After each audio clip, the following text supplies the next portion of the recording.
Please, no, please don't be serious.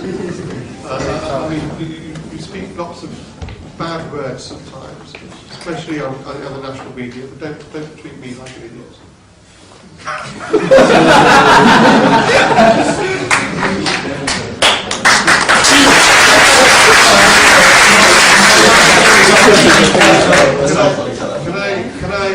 Can I just say this? I do believe in the right of Israel to exist, as much as I believe in the right of Palestine to exist. My concern is, I'm not a Muslim, I'm not a Jew, I'm not a Christian, I'm a human rights lawyer. I was asked to go to Palestine and to look at Palestine and to teach lawyers within Palestine. And the way I was treated whilst I was over there, what I saw, shocked me. And the more I went into the issue, the more I saw, I just thought it was unbelievable. The question is Israel right to do what it does in the West Bank, in Israel?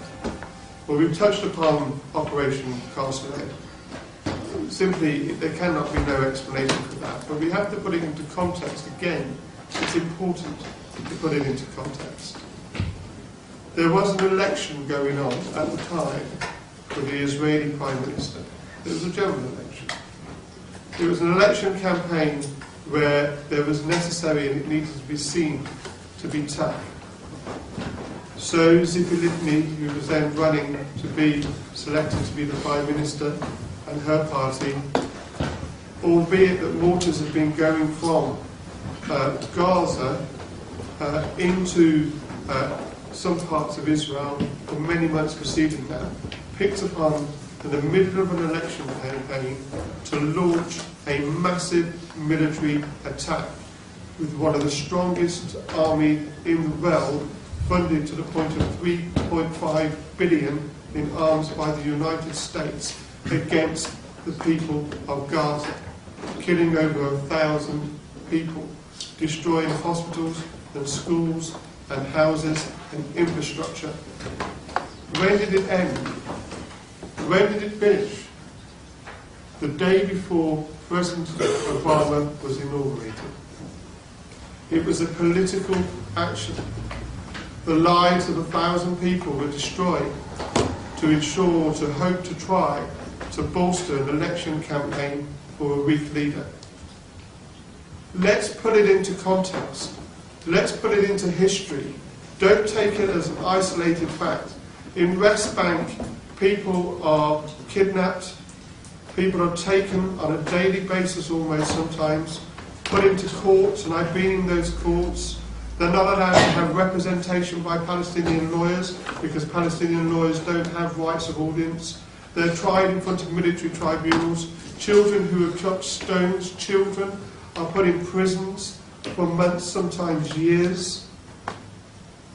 People are shot dead by snipers, through the head, through the heart, by snipers, by an Israeli army gun. Innocent people, maybe people on protests, maybe people saying we don't want you here, maybe people throwing a stone, but they're shot dead. Cameramen, British journalists that we know about and we've seen in history are shot dead. What is the justification for that? If there is a terrorist force, if they want to go in for a terrorist force, there may be a way of dealing with it. But they don't. They don't deal with it rationally or justly. They go in there heavy-handed. They hit it like a sledgehammer on a nut to crush it. Why? Sorry, I had to wake you up. Why? Why do that? Because they can.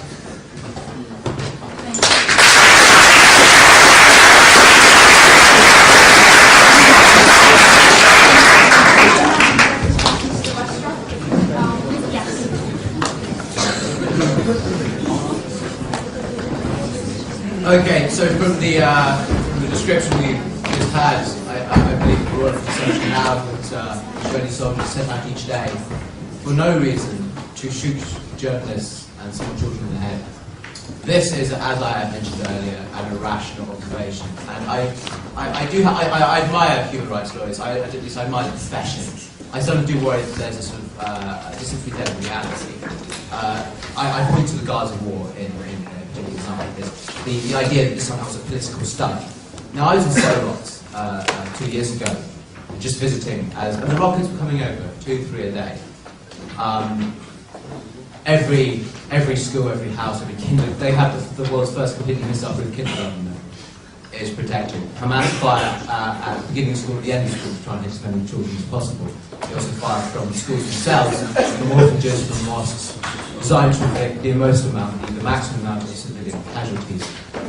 By not doing anything, Israel is failing in its duty as a liberal democracy to defend its people, for which the government is elected. The idea that this was a political stunt is insulting, especially from a human rights lawyer.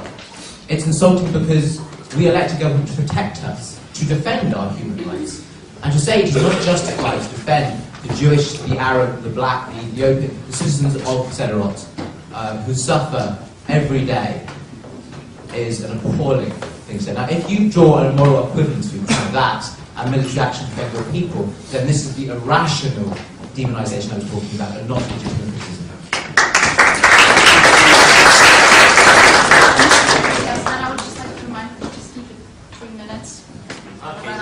When it comes to me.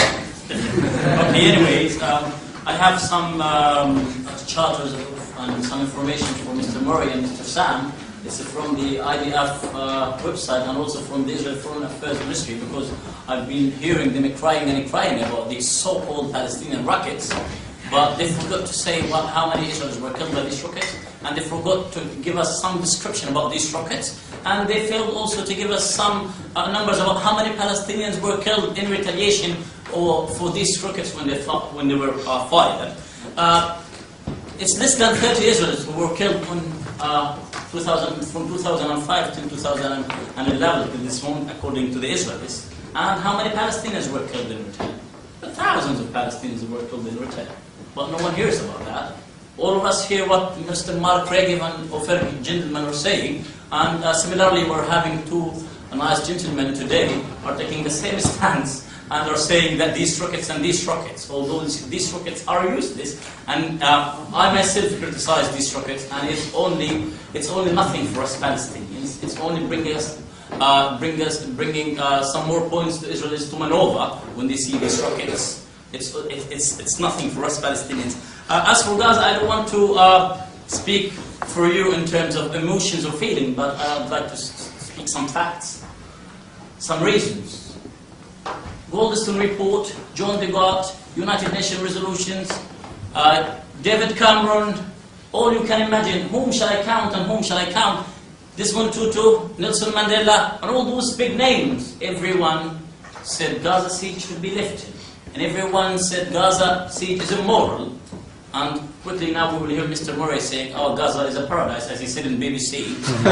Also he will say, Gaza has a mall, but he will forget to say how we bring these materials for this mall. And he also will forget to describe this mall. I've been to that mall, and also I've been reading what the American and British media said about this mall. You know, it's like very small, two floors. It's not a mall, it's normal shops, but they have been directed to look like a mall. It's not a mall. It's filled with smuggled food and commodities from Egypt. It's full of all these commodities that we bring by tunnels. Okay, we have, as you know, more than 3,000 tunnels because Israelis have blockaded all the borders. And Mr. Murray maybe should tell you something that Amnesty or Human Rights Watch and OCHA have said before, or he should give you some numbers about how many trucks of food and commodities Gaza should have. Gaza was due to have more than 600 to 700 to 800 of the trucks of primary and secondary commodities on a daily basis. But since the siege, we get much less than this. I hope you speak in details about that.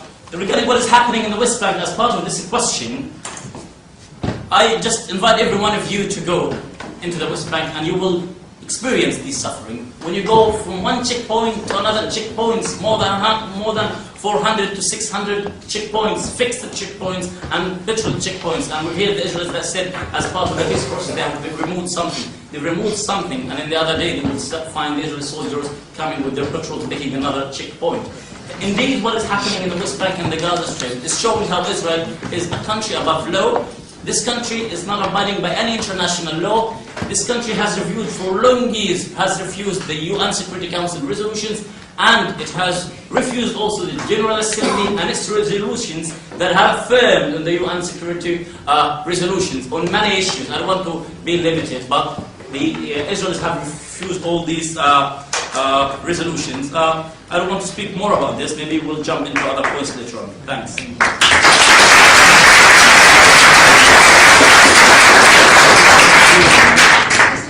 Thank you. Of all the dastardly tricks us employees of the Zionist superstructure are capable of, I didn't know that we could also conjure marbles out of thin air. The point I made, I think, on the easy program you're referring to, was that there is something very strange about describing the Gaza in the way that David Cameron did, given that, among other things, the standard of living among Gazans is higher than most parts of Turkey, than in most parts of the rest of the Arab world. I think that's worth noting at the very least. And it shows the shame which you can see in any Arab country to bring something like a decent economy to these countries, instead of running them as crime syndicate family dictatorships, as most of them are. Look, just very quickly, one of my opponents was annoyed that I sniggered when he said that he agreed that Israel had a right to exist. I snigger because it's about the lowest thing you can say about something. If we were, say, discussing Pakistani politics, something I'm interested in, and talk might have a certain amount, Pakistan was created as a state the same year as Israel. But say we were having a discussion tonight about Pakistani politics, you know, who are you in favour of, who you prefer, which party, which president, and say somebody said that, I'd like to announce, I think Pakistan has a right to exist. You'd laugh at him, you think, what a maniac. That's been a defunct question for decades. It doesn't help at all that you happen to think that a state has a right to exist. Oh, great, well, I agree with Pakistan's right to exist. Excellent, that gets us a long way forward in the discussion. And so I don't know why people do it this way. The reason they do it, as the gentleman from the other side showed, was that, again and again, we don't even have rockets now. We have so-called rockets. So-called rockets, a particular new type of rocket that doesn't have the same effect, doesn't kill you if it lands on your head, doesn't cause the casualties they cause. Look, the reason why you are hearing such poor stuff from the scientists is the following. They are not telling you the basic fact about what is happening on the ground. We're told that the Israeli army likes to, in Operation Cast Lead, bomb schools and hospitals. Do you think, let me know, no, you may in this hall, why do you think it is that the Israelis went and bombed hospitals and schools, which on a couple of occasions, yes, missiles landed on them? Why do you think that was? There was a reason. It wasn't just a Jewish bloodlust for blowing up hospitals, okay? It was because the Hamas, which have been ruling the Gaza as a dictatorship for the last few years and still have cancelled the next elections, and nobody on the outside has mentioned that the Hamas will not have any more elections. They won't do the PA's elections in July. They said they're not interested in that. They're a one vote, one party, which murdered the other Palestinian party's members in the Gaza. You have to regard this as being important. If a state is being run by a terrorist group and murders the other people in the state, shoots them in the back and throws them off buildings, if they're Fatah Palestinian members, that is of some significance. And yes, the Hamas have a crucially different role in the world than the Israeli government or most democratic governments. Because the Israeli government spent, as this government would in this country if rockets were landing, not so-called rockets were landing on a regular basis, they would build bunkers for people to be in. They would build early warning systems for missiles. They would do all of these things. The difference between a good, legitimate, democratic government and the Hamas is that the Hamas uses schools as arms dumps. They do what the Hezbollah did in Lebanon. I saw it myself. They build an arms dump and then they put a school on the top of it. Do you honestly not know this? Do you not see it? Finally. Show us. Finally. Show us, man. Yeah, then give it You have to go back to John Game, the UN guidance. Okay, we'll stop there, please. We're going to have questions now for the no panel, firstly. Questions for the no panel. Okay, gentlemen there, please. But for this side. This side first. No, Hare Krishna. Okay, anyone got okay, has anyone got questions for the no panel? Ask us between